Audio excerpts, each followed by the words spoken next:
Imagine करो तुम एक पार्टी में या किसी इंटरव्यू रूम में इंटर कर रहे हो। तुमने अच्छे कपड़े पहने हैं, महंगा परफ्यूम लगाया है, लेकिन जैसे ही तुम चलना शुरू करते हो अचानक सबका इंटरेस्ट तुमसे खत्म हो जाता है। क्यों? क्योंकि तुम्हारा वॉकिंग स्टाइल ही बता रहा है कि तुम अंदर से डरे हुए हो। 90% लोग इस दुनिया में मरीजों की तरह चलते हैं और उन्हें पता भी नहीं है। लेकिन क्या तुमने कभी गौर किया है कि जब एक अल्फा या एक जेंटलमैन कमरे में आता है तो लोग बिना उसके बोले उसकी तरफ क्यों मुड़ जाते हैं? आज मैं तुम्हें वो 7 डार्क सीक्रेट्स बताऊंगा जो तुम्हारी चाल को एक आम इंसान से बदलकर एक पपेट मास्टर जैसी बना देंगे। और अगर गलती से भी आखिरी वाला पॉइंट मिस कर दिया तो तुम पूरी जिंदगी सिर्फ भीड़ का हिस्सा बनकर रह जाओगे।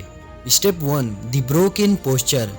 ज्यादातर टीनेजर्स और लड़के जब चलते हैं तो उनके कंधे झुके हुए होते हैं और गर्दन आगे की तरफ निकली होती है। साइकोलॉजी में इसे विक्टिम पोस्चर कहते हैं। ये वो पोस्चर है जो एक कमजोर शिकार का होता है। मेरे टाउन में एक लड़का है फैजान। जब वो चलता है तो ऐसा लगता है जैसे उसके पैरों पर पूरी दुनिया का बोझ है। लोग उसका मजाक उड़ाते हैं और उसे ग्रेट खली बोलते हैं। क्या तुम्हारे साथ भी ऐसा होता है? अब इमेजिन करो कि तुम्हारे सिर के बीच से एक इनविजिबल धागा तुम्हें ऊपर की तरफ खींच रहा है। अपनी छाती को हल्का सा बाहर निकालो, लेकिन अकड़ो मत। सीधे खड़े होना घमंड नहीं, सेल्फ रिस्पेक्ट है। Step 2, head position. पावरफुल लोग कभी जमीन की तरफ देखकर नहीं चलते हैं। जो इंसान नीचे देखकर चलता है उसका दिमाग सबकॉन्शियसली ये मान चुका है कि वो दूसरों से छोटा है। वो आई कांटेक्ट से डरता है। अगर तुम सामने से आते हुए इंसान से नजरें चुरा कर नीचे देख लेते हो तो तुम अपनी पावर वहीं खो देते हो। अपना सिर हमेशा हॉरिजॉन्टल रखो। तुम्हारी नजरें सामने की बिल्डिंग की तीसरी मंजिल पर होनी चाहिए, ना कि अपने जूतों पर। जब तुम नजरें मिलाकर चलते हो तो तुम दुनिया को मैसेज देते हो कि मैं यहाँ किसी से डरने नहीं बल्कि डोमिनेट करने आया हूँ। Step 3, walking speed. यहाँ बहुत लोग गलती करते हैं। या तो वो इतना तेज चलते हैं जैसे उनके पीछे पुलिस पड़ी है जो परेशानी और डर दिखाता है, या इतना धीरे जैसे वो डिप्रेशन में है। याद रखो, हरी इज द डेथ ऑफ करिश्मा। जो इंसान जल्दी में होता है वो कभी लीडर नहीं लग सकता। अपनी स्पीड को 10% कम कर दो। धीरे और बैलेंस्ड कदम ये दिखाते हैं कि तुम्हारे पास वक्त की कमी नहीं है, बल्कि वक्त तुम्हारे हिसाब से चलता है। हर कदम में एक ठहराव होना चाहिए, जैसे तुम हर इंच जमीन के मालिक हो। Step 4, the hands.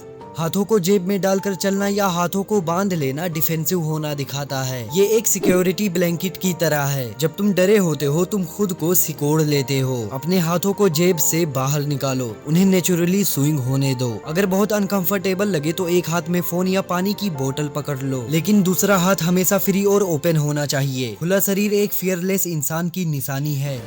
Step 5, the leadership radius. जब तुम ग्रुप में चलते हो तो क्या तुम सबसे पीछे होते हो या फिर साइड में दबे हुए? थॉमस शेल्बी को याद करो, वो कभी किनारे पर नहीं चलता। लीडर हमेशा सेंटर में होता है। अगर तुम साइड में चल रहे हो तो तुम सिर्फ एक फॉलोवर हो। ग्रुप के बीच में अपनी जगह बनाओ। अगर जगह कम है तो रुक जाओ, लोग तुम्हें रास्ता देंगे। अपनी स्पेस को कंट्रोल करना सीखो। जो बीच में चलता है दुनिया उसे ही इम्पोर्टेंट मानती है।